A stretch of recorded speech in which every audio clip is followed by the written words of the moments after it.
Hoje a gente tem um quebra-cabeça bem interessante aqui. De um lado, uma empresa industrial passando por um momento super difícil, lucro caindo, dívida alta, sabe?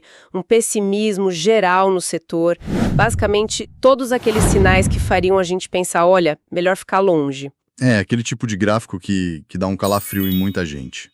Exatamente. E aí, do outro lado, a gente tem a tese de um investidor dizendo, compre agora. Então, a nossa missão aqui é tentar desmontar essa lógica. Entender se isso é, sei lá, uma tacada de gênio, uma aposta contra a maré que pode dar muito certo, ou se é uma armadilha, né? A gente vai analisar a fundo os argumentos para investir na indústrias home bem no meio da tempestade. E o que é fascinante nesse caso é que essa análise força a gente olhar para uma das ideias mais, assim, contra-intuitivas do mercado. A ideia de que as melhores oportunidades muitas vezes nascem justamente do medo das más notícias. Vamos ver se a teoria se sustenta na prática, nesse caso. Certo, vamos começar pelo plano de voo, então. A decisão de investimento, pelo que eu entendi, se apoia em 3 pilares. O primeiro, que é a grande aposta, é no potencial de valorização da ação. O clássico ganho de capital. Isso. Comprar barato, esperando que o preço suba bastante nos próximos anos. A busca pela multiplicação do dinheiro, né? O segundo pilar é o fluxo de caixa, ou seja, o pagamento de dividendos. A ideia não é só esperar a valorização, mas também ir recebendo uma renda pelo caminho. E por último, diversificação. A carteira em questão já tinha bancos, seguradoras, e essa seria a porta de entrada para o setor industrial, para espalhar um pouco os riscos. Essa combinação é o que muita gente chama de o melhor dos dois mundos, sabe? A valorização te oferece aquele potencial de um retorno explosivo, mas é incerto, pode levar tempo. Já os dividendos, eles funcionam como uma âncora. Eles meio que te pagam para esperar. Cria um piso de retorno que pode trazer mais tranquilidade, principalmente numa aposta mais arriscada como essa. Mas essa ideia de piso de retorno com dividendos não pode ser meio que uma ilusão? Quero dizer, se a cotação da ação cair, sei lá, 30%, um dividendo de 6% não ajuda muito a salvar o prejuízo, né? Continua gerando caixa mesmo na dificuldade e te remunera enquanto você aguarda a virada do ciclo. Mas você está certíssima. Se a tese principal, a da valorização, estiver errada, o dividendo sozinho não salva o investimento. Ele é um complemento, não a estrela do show. Entendi. E olhando para a empresa em si, a Home, um ponto que foi destacado como positivo é o fato dela ter controle familiar. Honestamente, isso para mim sempre soou um pouco como um sinal de alerta. Risco de nepotismo, decisões a portas fechadas. Por que um acionista de fora deveria ver isso com bons olhos em vez de sair correndo? É uma desconfiança muito saudável e, assim, muito comum. O controle familiar pode ser desastroso se for mal administrado. Mas, quando funciona, pode ser uma vantagem competitiva enorme. Pensa assim, em muitas empresas gigantes com capital pulverizado, sabe? Com as ações na mão de milhares de investidores, a diretoria tem um horizonte de tempo curto. Eles querem bater a meta do trimestre, ganhar o bônus do ano e pular para a próxima empresa. Exato. A família controladora, por outro lado, geralmente está pensando no legado, no patrimônio que vai deixar para os filhos, para os netos. O horizonte de tempo é de décadas, não de meses. E o mais importante, eles muitas vezes dependem diretamente dos dividendos para o seu sustento. Ah, claro. Isso cria um alinhamento de interesses muito forte com o acionista minoritário, que também quer receber seus proventos. A chance de tomarem uma decisão de curto prazo que prejudique a geração de caixa no longo prazo é bem menor. Ok, esse argumento do alinhamento de interesses faz muito sentido. A família não vai querer cortar o próprio sustento. Mas, tudo bem, a parte bonita da história eu entendi. Isso tá parecendo fácil demais. Cadê a pegadinha? O que os otimistas não estão me contando? Agora a gente chega na parte crucial da análise. A lista de riscos é longa e intimidadora. Primeiro e mais importante de tudo, é um setor cíclico. A Home vende máquinas e equipamentos industriais. O que significa que o destino dela está totalmente atrelado aos altos e baixos da economia. Totalmente. Pensa no setor de turismo. Quando a economia vai mal e o dinheiro aperta, uma das primeiras coisas que as pessoas cortam é a viagem de férias. Com as indústrias é a mesma coisa. Se a confiança está baixa, os juros estão altos, o primeiro investimento a ser adiado é a compra de uma máquina nova de milhões de reais. É um gasto grande que pode esperar um momento de maior otimismo. Entendi. Então, a Rumo sofre diretamente e de forma amplificada qualquer soluço da economia. E pelo que eu vi, o momento atual é exatamente esse, de soluço. Lucros e dividendos caindo, cotação também. Além disso, citam uma dívida elevada e o fato de ser uma microcap. Uma empresa com valor de mercado abaixo de 2 bilhões de reais, no caso, ali por volta de 700 milhões, né? Exato. E ser uma microcap é a clássica faca de dois gumes. O lado ruim é a fragilidade. Uma empresa pequena tem menos gordura para queimar. Sabe, em uma crise prolongada, ela é mais vulnerável, tem menos acesso a crédito barato, e as ações tendem a ser mais voláteis. Um grande investidor vendendo sua posição pode derrubar o preço da ação facilmente. E o lado bom da faca, imagino, é o potencial? É o potencial explosivo. Uma empresa gigante, um colosso de centenas de bilhões, não vai multiplicar de tamanho por 50 ou 100 vezes. É matematicamente quase impossível. Já uma microcap de 700 milhões, se a tese de investimento se provar correta e ela pegar um ciclo de crescimento forte, ela pode se tornar uma empresa de 3, 5, 7 bilhões. Uau! É onde os retornos que realmente mudam um patrimônio podem acontecer. Mas, para isso, o risco que se corre é proporcionalmente maior. É uma aposta de alto risco e alto retorno potencial. Nossa, então a lógica é totalmente invertida. A gente é treinada para fugir do vermelho no gráfico, das notícias ruins, da dívida alta, mas aqui a estratégia é correr na direção de tudo isso. A tese de compra se baseia justamente nos motivos que me fariam fugir. É exatamente esse o paradoxo. É a essência do que se chama investimento em valor ou investimento contrarian. A compra foi feita a um preço de R$ 7,93 por ação. E a métrica que mais se destacou foi o preço sobre valor patrimonial, o P sobre VP, que no momento da compra estava em 0,6. Ok, vamos traduzir isso. O que esse 0,6 significa na prática? Pensa no P sobre VP como o preço de um carro usado. O valor patrimonial é o que a tabela de preços diz que o carro vale, considerando o modelo, o ano, essas coisas. Se o P sobre VP é 0,6, significa que você está comprando aquele carro por 60% do preço de tabela. Parece um ótimo negócio. Parece. Mas a pergunta crucial é: por que está tão barato? É uma pechincha porque o dono precisa vender rápido ou é porque o motor está prestes a explodir e o conserto vai custar mais caro que o próprio carro? Um P sobre V, P baixo, pode ser um sinal de oportunidade ou um alerta de problemas graves. Certo. Então, como a gente descobre se o motor está batendo ou se é só uma pechincha? Qual é a justificativa para o desconto no caso da Romi? A tese se apoia na ideia de que o motor da empresa está bom, mas o dono, no caso o mercado, está em pânico por causa de fatores externos e temporários. O principal fator era a taxa de juros, a Selic, que estava num patamar muito alto. Juro alto significa crédito caro.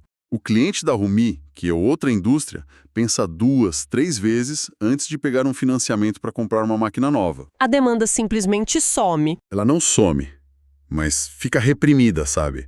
Esperando condições melhores.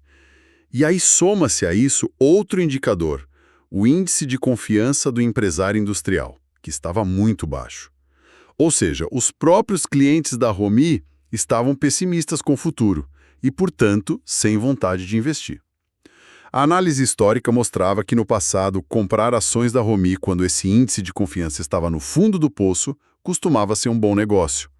As ações tendiam a se valorizar muito quando a confiança voltava. Então a aposta não é que a Romi vai inventar uma máquina revolucionária amanhã. A aposta é que o cenário econômico vai melhorar. Precisamente. A tese inteira é uma aposta na normalização da economia.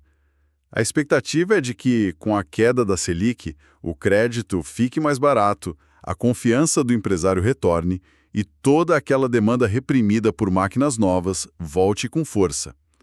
É comprar o pessimismo esperando vender o otimismo no futuro. É uma tese sobre o ciclo, não sobre uma revolução interna na empresa. Ok, a aposta macroeconômica ficou clara. Mas vamos para a parte prática. Como se mede o sucesso disso? Como o investidor definiu que pagar R$ 7,93 era um bom preço e não 7 ou 9? Como se coloca uma cerca nesse tipo de aposta? Através de uma ferramenta de disciplina, o chamado preço-teto. A metodologia usada foi baseada na projeção de dividendos.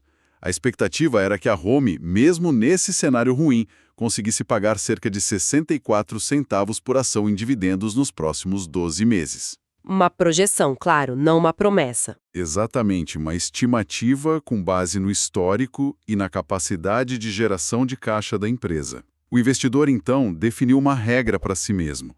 Eu quero retorno mínimo de 6% ao ano só com dividendos. Com base nisso, ele fez uma conta simples para saber qual era o preço máximo que ele poderia pagar para garantir esse retorno. E o resultado foi R$ 10,66. Ah, então como a compra foi feita a R$ 7,93, ele tinha uma folga, uma margem de segurança, de quase 25% em relação ao preço máximo que ele mesmo se impôs. Perfeito. E é fundamental entender o que o preço-teto é e o que ele não é. Ele não é uma previsão de que a ação vai chegar a R$ 10,66. Ele é um mecanismo de controle emocional. Certo. É uma âncora que impede o investidor de se empolgar demais e pagar caro pelo ativo quando as notícias boas começarem a sair e o mercado ficar eufórico. É uma forma de dizer, este é o meu limite, daqui para cima para mim já não vale a pena. É uma forma de não se deixar levar pelo efeito manada. Gostei disso. As fontes também mencionam outra coisa. As bonificações em ações, que a empresa fez em 2022 e 2023. Como isso funciona? A bonificação é uma forma interessante de remunerar o acionista sem desembolsar caixa. Pensa nela como um brinde da empresa. Em vez de te dar um desconto, eles te dão mais ações. Como se eu comprasse 10 pizzas e ganhasse mais uma de graça? É uma boa analogia. É como se a pizzaria, no lugar de baixar o preço, te desse uma fatia extra para cada pizza que você já tem. O valor total que você tem não muda na hora, porque o preço de cada fatia se ajusta para baixo. Mas a vantagem é que, da próxima vez que a empresa for distribuir os recheios, os dividendos, você terá mais fatias para receber a sua parte. No longo prazo, isso acelera o efeito bola de neve dos seus rendimentos. Entendi. Então, para amarrar tudo, temos aqui a análise de um investimento numa empresa pequena, de um setor totalmente dependente dos ciclos da economia, comprada no auge do pessimismo, a um preço bem abaixo do seu valor contábil. E com uma tese que não depende de uma genialidade da gestão da empresa, mas sim da aposta de que a economia brasileira em algum momento vai voltar a seu curso normal, com juros mais baixos e empresários mais confiantes. É uma estratégia que busca valorização forte no futuro, mas que paga dividendos para ajudar na espera. É uma aula sobre investimento contraintuitivo. Compra-se a crise, a incerteza. Exatamente. Isso nos deixa com uma reflexão final, que vale para qualquer tipo de investimento. Ao analisar uma oportunidade, qual deve ser o peso que a gente dá para a foto do momento atual, com todos os seus problemas e incertezas, em comparação com o filme do que pode acontecer no futuro? Investir em ciclos econômicos exige uma paciência de monge e uma convicção de ferro para agir quando o instinto e a maioria das pessoas estão gritando para você fazer o contrário. Talvez o maior desafio do investidor não seja entender de planilhas, mas sim gerenciar o próprio medo. Hoje, a gente olha para a encruzilhada de uma gigante industrial em miniatura, as indústrias home. O mercado parece que a deixou para trás com o preço em mínimas históricas. A questão que nos divide é: estamos diante de uma joia esquecida, prestes a brilhar com a recuperação da economia, ou de uma armadilha de valor que pode custar caro ao investidor? Exato. O dilema é se vale a pena comprar uma empresa cíclica e pequena como a Home agora, com a economia em baixa e juros altos, basicamente apostando numa virada. Eu vou defender que sim. Para mim, o pessimismo do mercado criou uma oportunidade de compra rara, com um potencial de ganho que supera e muito o risco atual. E eu vou argumentar que o momento é péssimo, os riscos são grandes demais e a aposta na recuperação econômica é muito incerta para justificar o investimento agora. Olha, para mim o que salta aos olhos aqui é o quão barato o mercado deixou essa empresa. É tipo, quase um exagero. A ação a R$ 7,93 significa que a gente está falando de pagar 60 centavos por cada real de patrimônio que a empresa possui. O mercado está punindo a Home por um pessimismo que já está no preço, entende? O investidor não está comprando a empresa de hoje, está comprando a recuperação industrial de amanhã com um desconto enorme. E temos um gatilho claro para essa recuperação. A iminente queda da taxa Selic não é só uma boa notícia geral. Para a Home, é oxigênio puro. A maioria dos clientes dela financia a compra de máquinas caras. Com juros mais baixos, essa parcela do financiamento cai e o investimento que antes era inviável, de repente cabe no orçamento. Certo, eu vejo a lógica, mas ela depende inteiramente do futuro. O meu problema é com o presente. O setor industrial vive de ciclos. E agora estamos, assim, claramente na baixa. Isso se reflete diretamente nos lucros menores da Home. E não podemos ignorar a dívida elevada num cenário desses. Além disso, o fato de ser uma microcap, ou seja, uma empresa de baixo valor de mercado, intrinsecamente eleva o risco. Elas são como barcos pequenos numa tempestade, sabe? Sentem as ondas de uma crise de forma muito mais intensa que os grandes navios. Para completar, os dividendos, que já foram um ponto forte, estão baixos e podem simplesmente ser cortados se a situação não melhorar logo. Você fala do risco da microcap, mas é justamente aí que mora o potencial de valorização explosivo. O mercado sempre exagera no pessimismo com empresas menores. Comprar R$ 7,93 quando o preço teto que a gente calcula para um retorno de 6% em dividendos é de R$ 10,50, nos dá uma margem de segurança bem confortável para esperar o ciclo virar. Mas que segurança é essa? É uma segurança baseada 100% na previsão de que a Selic vai cair e a economia vai reagir. E se isso demorar mais 6 meses ou 1 ano? A dívida não espera, o caixa queima. Onde fica a segurança aí? Essa margem pode ser uma ilusão se a recuperação que você espera não vier no tempo certo. O baixo preço de hoje pode ser o preço justo para uma empresa com os problemas que ela enfrenta agora. Espera, mas quando você fala em dívida como um problema crítico, de que números estamos falando? Porque o que os balanços mostram é uma dívida líquida sobre o EBITDA num nível gerenciável, perto de 1,5 vezes. Não é um sinal de pânico, especialmente para uma empresa que, mesmo em anos ruins, continua gerando caixa. E tem mais. O controle familiar, historicamente, garante uma certa previsibilidade nos dividendos.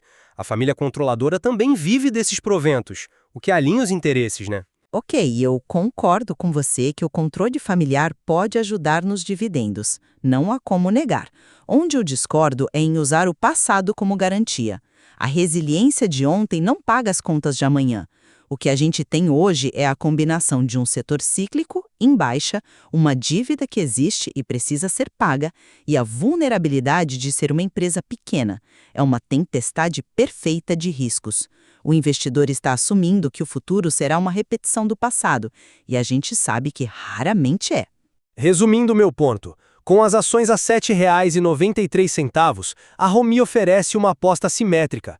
A chance de ganho com a normalização da economia e dos juros é muito maior do que o risco de perda se o cenário atual, que já é ruim, apenas continuar. A empresa está barata demais para ser ignorada, mesmo com os problemas que sabemos que existem. E eu concluo reforçando que, neste momento, é uma aposta de alto risco. O cenário macroeconômico desfavorável, a dívida da companhia e a natureza volátil de uma microcap criam uma combinação perigosa. O otimismo com uma recuperação futura pode estar fazendo o investidor fechar os olhos para as dificuldades bem reais do presente que podem piorar. Fica clara a atenção fundamental ao se analisar empresas cíclicas. A linha tênue entre encontrar um ponto de entrada estratégico e, cair em uma armadilha de valor. Esse estudo não constitui nenhum serviço de análise ou recomendação. Este é um mercado de renda variável, bolsa de valores, onde o risco é inerente, toda e qualquer decisão é de cada investidor. Um abraço e até a próxima!